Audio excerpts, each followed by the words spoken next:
Alright guys, so now let's go over my second favorite type of tie knot, the Prince Albert knot. A good way to think about the Prince Albert knot is thinking of it as a modified four-in-hand knot because it is slightly asymmetrical, but yet it's still a little bit fuller than the four-in-hand, so it'll work well with spread collars like the one I'm wearing here today. Alright, so what you want to do is you want to go ahead and start with the large end of your tie on your right hand side again. This knot, I do recommend that you give yourself plenty of length here with the large end of the tie because you're going to end up wrapping this large end a couple of different times around the shorter end. So you want to make sure that you don't end up with a tie that is just too short for you. Alright, so now what you're going to do is you're going to take the large end and you're going to cross it over just like we normally would with a four-in-hand knot, and this time you're going to hold your two fingers in order to create that loop, that space where you're going to thread through the larger end of the tie. So you're going to hold your two fingers there and you're going to wrap the large end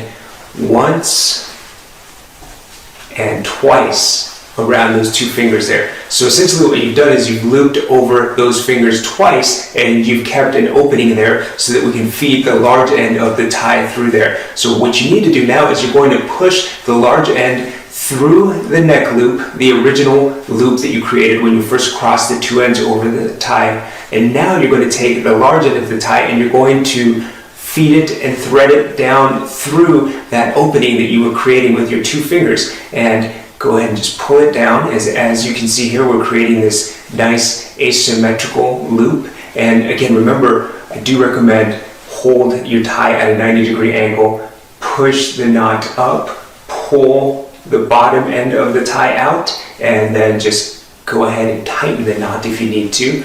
And as you can see here, it is a very nice looking asymmetrical knot that has a couple of different layers here. So you might also need to play around a little bit with the knot, just adjusting it and moving it up here so that you can see the first wrap around that small end of the tie, and you'll see the bottom layer and the second layer on top here. Let's go ahead and adjust the collar. And there you go. You can see that Prince Albert knot works very well with a spread collar like we have here.